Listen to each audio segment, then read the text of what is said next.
right. So, tonight, whatever time it is, I'm here to talk about hobby burnout. Um, so, for those that don't know, hobby burnout is when you've been painting, assembling, playing games, doing so much, you you burn out. It's kind of self-explanatory, I guess. You have all the models in front of you, you build all of them, you prime all of them, and then you just lose motivation to paint. You get halfway through painting an army, and then you stop. Another big thing that I feel like should be included in hobby burnout is, for me, how often I'll jump ship, so to speak, onto another army or another game. You know, the wall of shame, as I've heard it called by some people in online forums and whatnot. How many miniatures that I have in boxes that are unopened, which is only two at this time, which I'm keeping shut because a giveaway might be in the future. Ooh. But a company releases a new army, and you get excited. You buy some models, you put them together, and then they release something else, or you start working on one of your other armies, and then that army just ends up sitting on the shelf. If you watch my intro video for Race to Minsk, I talk about that with a lot of my armies that were collected, bought, or purchased, built, and then that's basically it. Some primed, some level of painted, the gaming collections, I called them. I feel like that's also a part of hobby burnout, that we burn out on whatever we're currently working on that we're trying to finish and shift onto something else, almost ADHD-esque, because I'll definitely project hop, but I've gotten better at kind of managing myself with that. So that's the thing that I feel like needs to be added into the conversation of hobby burnout is switching armies, switching games, in a way that is making it so that you're just adding to your wall of shame. So the reason why I feel like that needs to happen, or why this needs to get added into the conversation, is, in my experience, hobby burnout occurs when I look at my collection and see a wall of gray. I'm very good with building my models because I want to play with them, play games and whatnot. Man, I'm such a child. But my burnout will come in when I look at the wall, look at an army or whatnot. It's okay. Well, I'll prime it, and then I just leave it at that and don't paint anything because I'll see how much there is and talk myself out of painting it. Talk myself out of finishing it. Even like another level of hobby burnout can be not doing bases. Not putting decals on. There's so many little things that you can include in hobby burnout. But the way that I deal with it, so shifting into the solution, or my personal solution with how I deal with basically this overwhelmed state that we'll sometimes find ourselves in, is a couple little tricks, basically. I've learned myself, I've learned kind of how my brain works, so I can spin that to my advantage. So I know that I like jumping between projects. And so what I'll do is I'll take advantage of that so that I can complete multiple projects in stages in succession. So I'll have an army done, an army done, an army done. Another thing that I do that's the most common that I'll do is I'll paint in batches. So if you've been following my Instagram, I'm on a hobby day streak. I think 80 something. I think last night was 81. I want to say that. And so you'll notice that what I do is I'll take a batch of models, a unit equivalent for a game, paint them all the way up. Well, I build the entire army first so that I can play a game.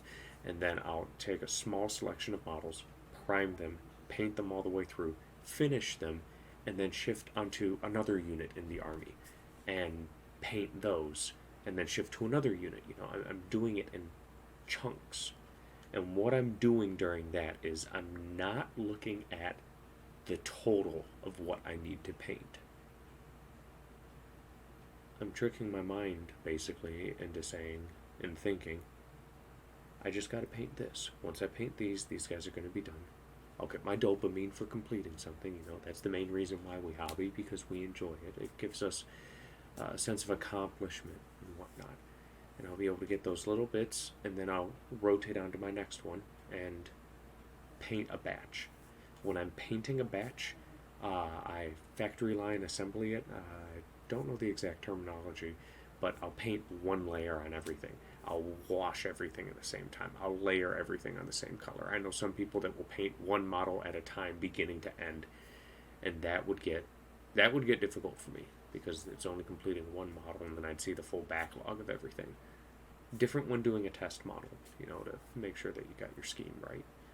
But I'll do whole blocks. Like right now, I have 9 BMP3s for Team Yankee, and 6 Frogfoots are the ones that are primed. And for tonight, I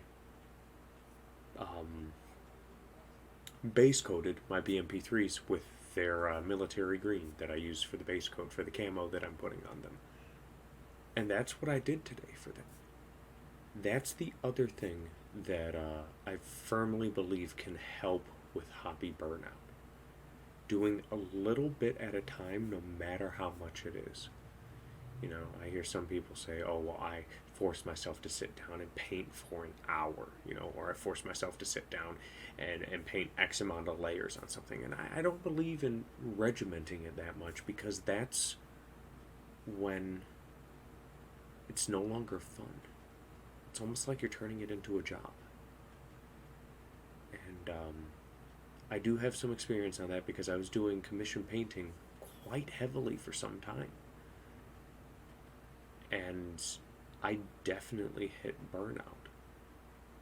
And when I had finished multiple commissions back to back, I stopped taking commissions. My single D&D figure that I'm painting for a friend is the first commission that I've taken in 2 or 3 years, something like that.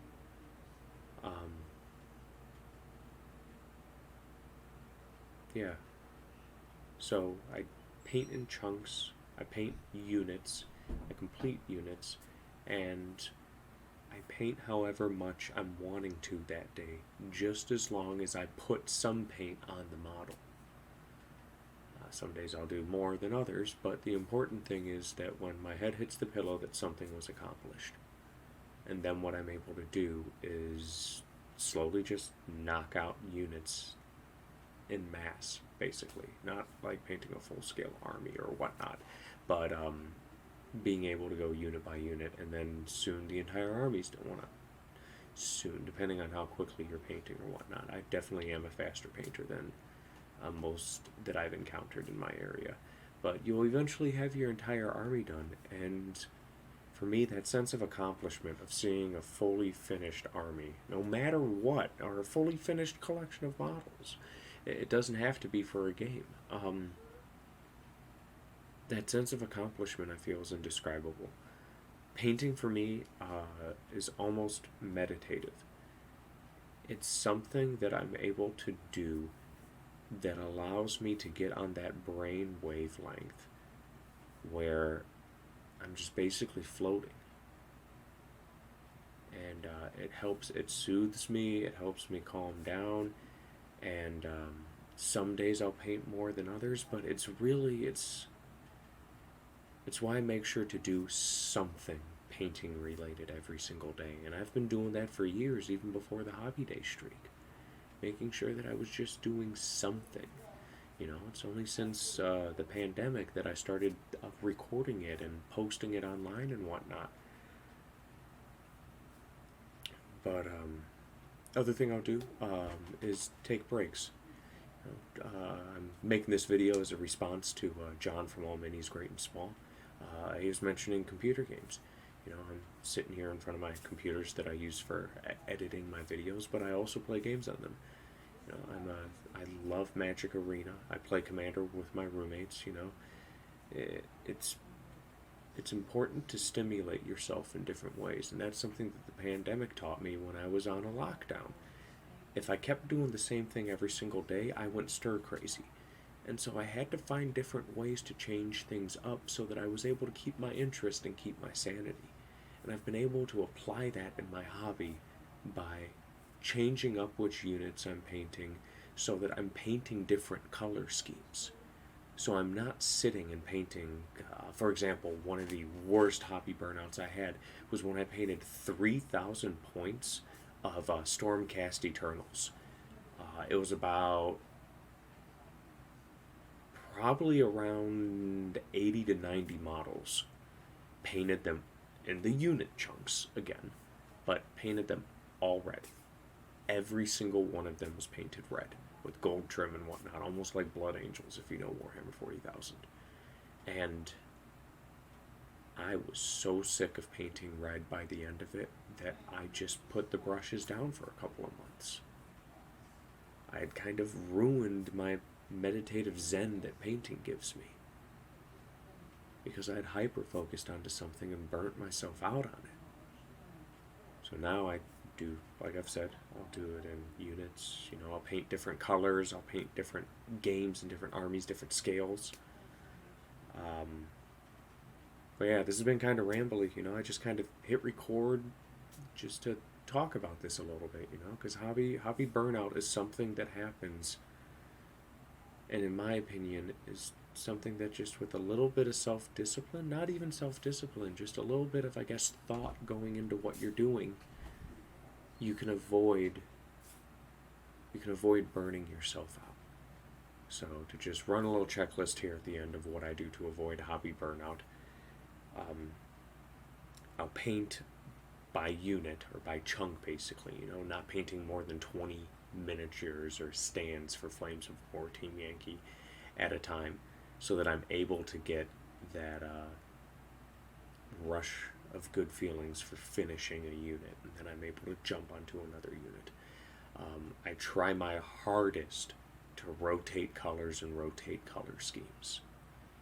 I very much am trying to work within my goal for this year of no unpainted models at the end of the year. So I'm working through my Team Yankee stuff. So sometimes I'll throw in a 28mm scale model for like D&D or Warhammer or Age of Sigmar, but the color change is what's most important in my opinion for it, because it helps shift it so I don't burn myself out on a color. And then I guess the third thing is to remember that we're doing this because we enjoy it, because it's fun, because it's something to unwind. Don't hyper regiment yourself. Take it in small chunks, and if all you can do is paint one layer just for today, that's what you do. And slowly but surely you'll have yourself a finished model, finished army, finished unit, and you can move on to next best thing. So yeah, I guess that's it. Thank you everybody for watching the video. Let me know your opinions in the comments below. If there's anything you liked, if there's anything you disagreed with, if there's anything that you feel like I missed that you want to add in, I'll be posting this in the comment under John's video from All Minis Great and Small, because he said that he wanted to check this out, which I think is really neat, because he's kind of a big inspiration of mine for starting this and whatnot. And I feel like I've stylized some of the stuff that I do after him and whatnot, because I feel like he's got a fantastic channel that puts out a lot of good content. So massive plug for him. I'll have his channel down in the description below. But if you're liking what you see, please be sure to subscribe, like the video, turn on those bell notifications. I got a campaign for Flames of War running right now. Me and my roommate Paul, who's kind of my second on the channel, are running the Race to Minsk card campaign that Battlefront put out. I'm editing together the second episode, which is our first battle, and we played our second battle this past weekend, and I got all the video recording for that done as well. So I'll be able to edit and churn these videos out so that you guys can get some more Flames of War content on the channel. So, yeah, let me know what you think. My Instagram and Twitter will also be down below and whatnot. Because I feel like I'm most active on Instagram and Twitter, in terms of just like daily stuff and whatnot, because it's easy. So give me a like and a follow and a subscribe, and I'll see you guys next time. Thank you.